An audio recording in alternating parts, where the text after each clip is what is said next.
AppOrtho really is an amazing place, an amazing practice.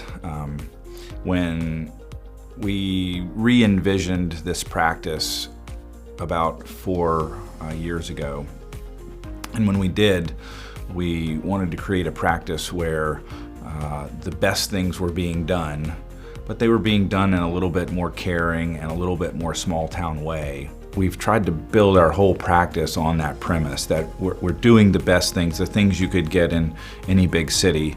Those procedures are being done here as good or better, but we try to do it in just a little bit more personal way that fits our community. I think we've achieved that. We've slowly collected all the right people at AppOrtho. We have just from our front desk people to our medical assistants to our nurses and our PAs and nurse practitioners and of course our doctors and surgeons.